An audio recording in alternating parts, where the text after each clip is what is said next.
So, welcome to the first, officially first video regarding the preparation of this ISTQB test. So, as I told you that we will go through the content and we'll see in detail by reading all the important stuff which actually is like important as far as test is concerned.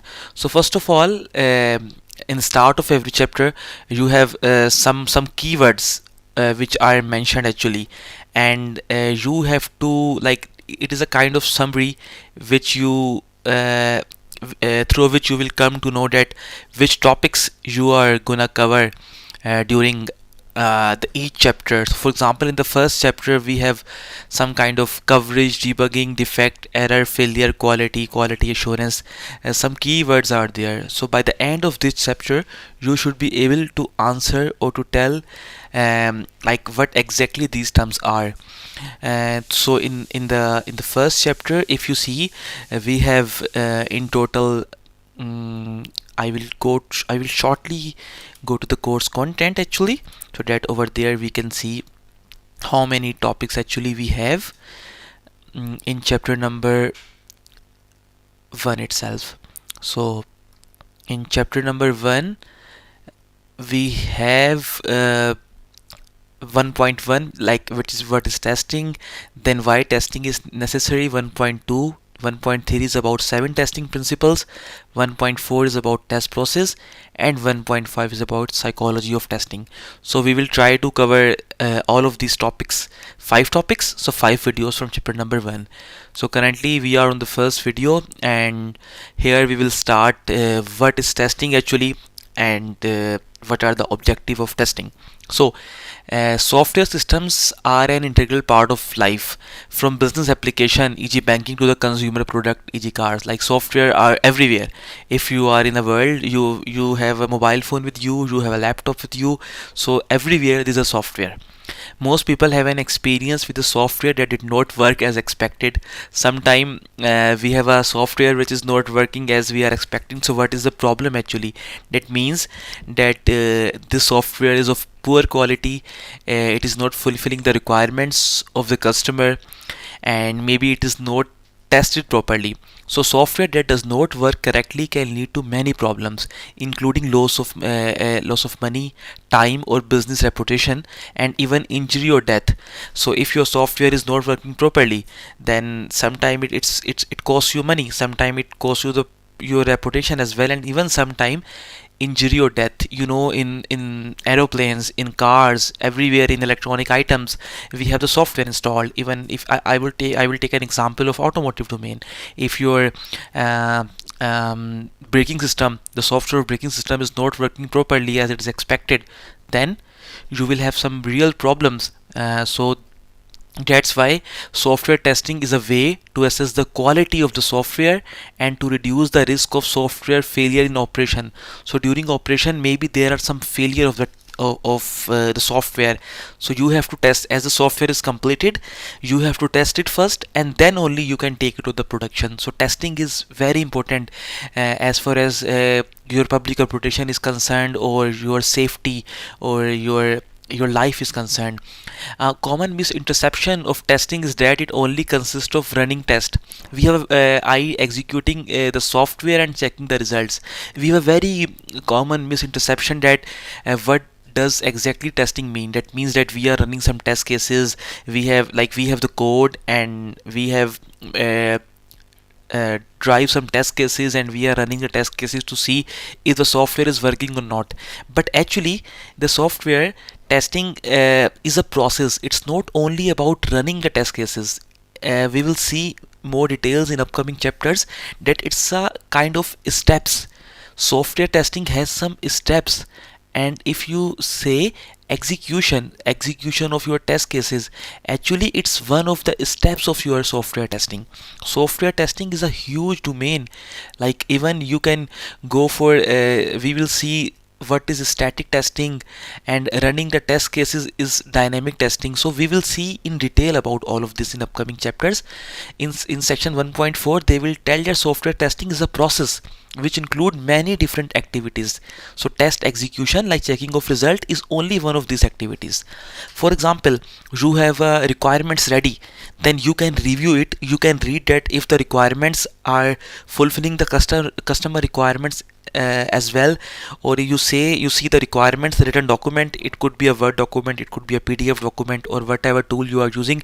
You see the requirements and you say that it's not logically or practically possible to implement this requirement. So it's a kind of static testing. So testing is a huge contains a huge definition or huge topics inside it. So executing the software is one of them. The test process also include activities such as test planning, analyzing, designing, implementing test, reporting these test progress and result, and evaluating the quality of test object. The whole software testing actually is a combination. We will see the test process in detail in this chapter. It starts from planning and implementing test, or executing test is only a part of these steps. So if you come across the word software testing, then that's a huge definition. It contains the planning as well, test execution and everything. So like, this is a kind of a bit tricky word, but you should be familiar with that. Some testing does involve the execution of component or system being tested. Such testing is called dynamic testing. Yeah, in that part of testing where we are running our test cases, actually you can say it's a dynamic testing. You have the code, you have written down some test cases, and you are executing them either using some manual testing or using some automatic testing or using some tool. You are executing those test cases and getting the result. So it's a dynamic testing. But there is also static testing. Other testing does not involve the execution of the component or system being tested. Such testing is called static testing. Static testing means you are not actually running your test cases, but you are looking. For example, when the code is ready, before running the code, we can have a review. Like normally our teachers, when we were studying at university, and even in our company where we are working, some of our colleagues can review our code, that you have written out the comments properly, you have declared the variable which have meaningful names. So it's a kind of static testing. Even you got requirement from customer and then you review it, if the customer's requirement is really practically possible or logical. So it's also kind of testing, which is a static testing. So testing includes reviewing work product, any kind of work product. Work product can be, we can write it short as WP. Work product can be your documents, your software requirement specifications, SRS, or whatever is it. It can be a work product such as requirement, user stories, source code, anything. And if you are not running it, you are only reviewing it, you are only looking into it and finding some discrepancies and some issues, it's a static testing. But when you have the code and you are running your test cases on it, then it's a dynamic testing. Another common misconception of testing is that it focuses entirely on verification of requirements, user stories, or other specifications.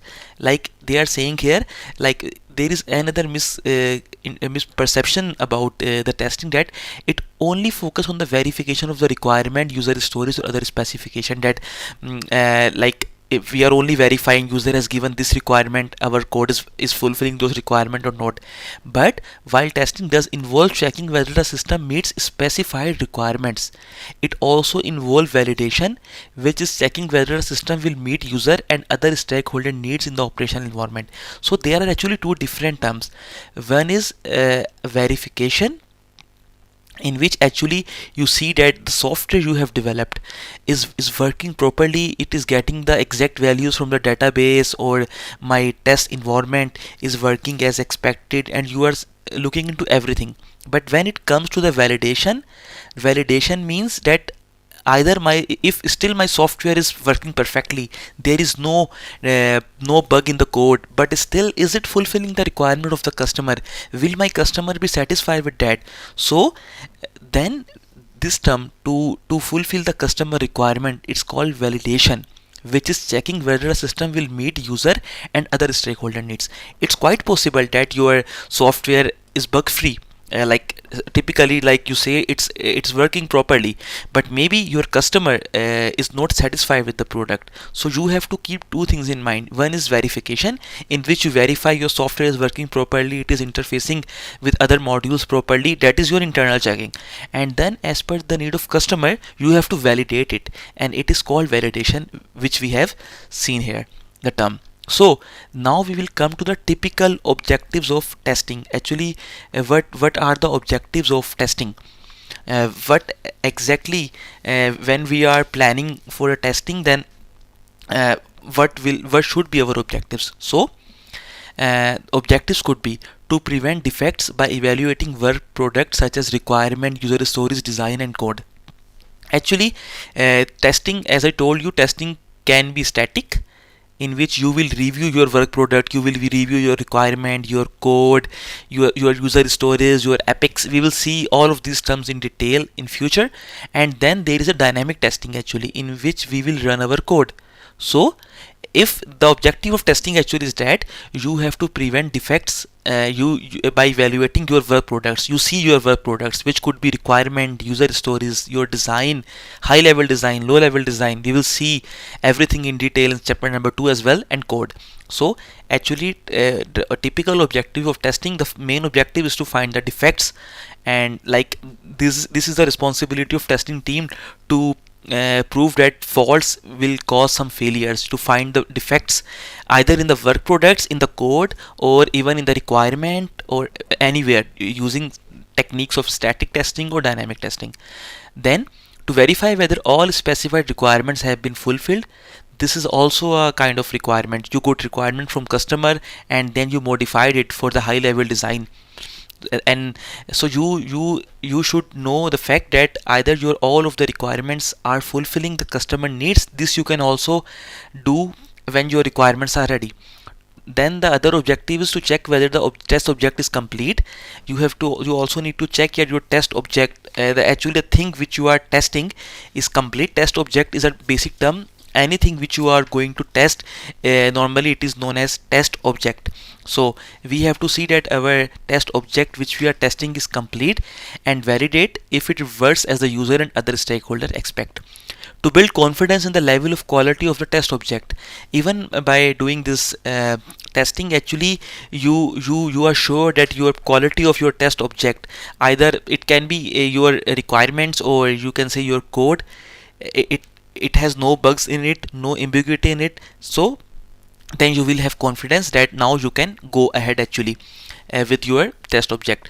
To find defects and the failures, thus reduce the level of risk of inadequate software quality. Actually, there is a concept of early testing. You want to find the defects and failure as soon as possible. Either it is in the requirement. If you find that defect or bug or in the missing requirement in the early phase, then it will not replicate to the code. Your code will be developed, like if the requirement is not good, the code which is developed is also not good, because the code is developed on the base of requirement.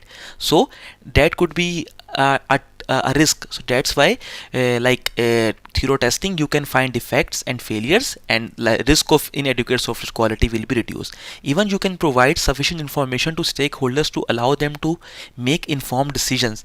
Actually, every time testing is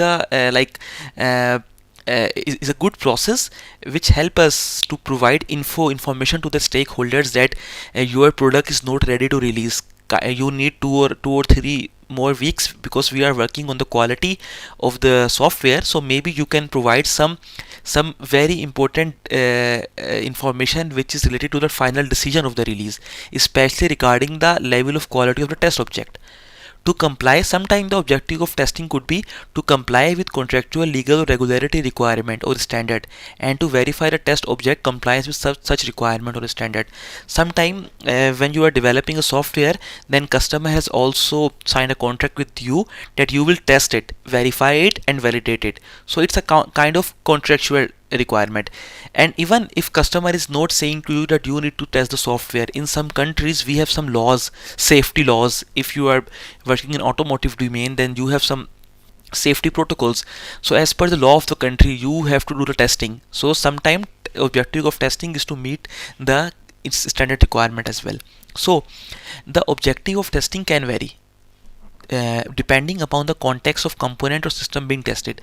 Like whatever component you are testing, if you are testing it on a lower level, a module level, or you are testing it on a higher level, then the objective of testing can be varied. And the software development life cycle, we will see everything in detail. Just for timing, just remember that level objective of testing can be different. If you are only testing few lines of code, your objective could be that you should get 100% code coverage. But if you are testing, for example, the whole system, then your objective could be that you are meeting the requirement of customer or not. So in every kind of testing, which we will see in detail in upcoming chapters, your objective can vary. So these differences may include, for example, during component testing, if you are doing the testing of a single component of your complete project, one objective may be to find as many failures as possible so that the underlying defects are identified and fixed early.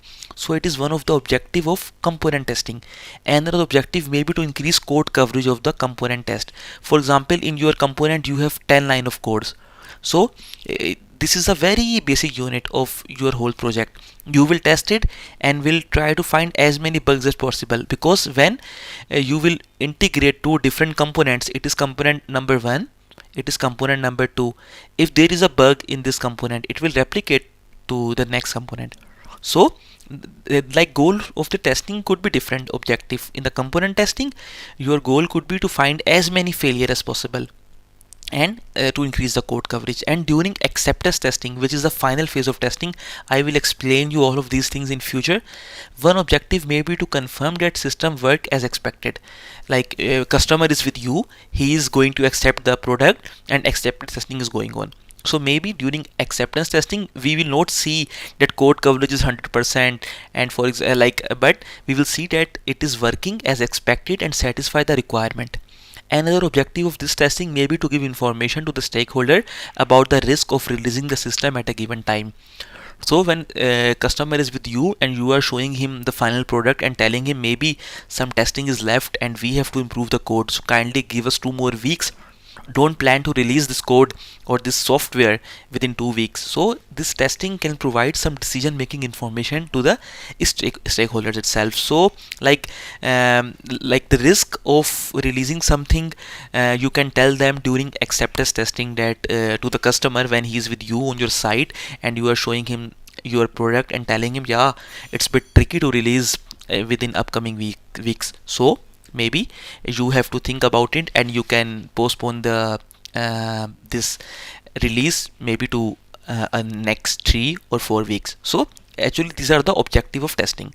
Now there is a concept which is testing and debugging. Actually testing and debugging is really important as far as this ISTQB test is concerned. Actually in testing and debugging there are two different terms. Like testing is somehow different as compared to the debugging. We will try to read this part and then maybe we can discuss in more details. So testing and debugging are different. Executing tests that can show failures that are caused by the defects in the software.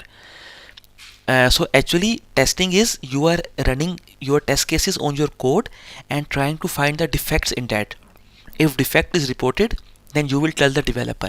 But debugging actually is the development activity that find, analyze and fixes such defects. For example, you had a software called A, you run some test cases and you came to know about some, like say bug number 1, and then you told your developer that I have found this bug, my code is not working as expected. Then developer in his or her integrated development environment, what will he or she do?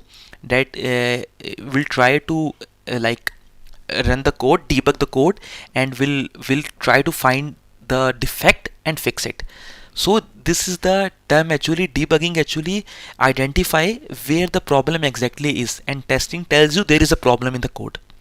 Tester will report to the developer that there is a problem in the code, kindly check it, and then tester or developer in his or her development environment will run the code and will try to debug where the problem exactly is. So like it's a debugging. Subsequent confirmation testing check whether the fixes resolve the defects. Then when here was a tester and he has found some bug given to the developer checked it, debugged it, and removed the fault, then give it back to the tester. He will recheck it or reconfirm it, or confirmation testing we can say. This we will also see in upcoming chapters. And then if the defect is resolved, then your bug is closed. In some cases, testers are responsible for the initial test and the final confirmation test, while the developers do the debugging, associated component and component integration, continuous integration testing. Like sometimes you have written a code, developer has written the code, and then even after the development, the unit testing, or also known as component testing, we will see in chapter number 2 about the different levels of testing.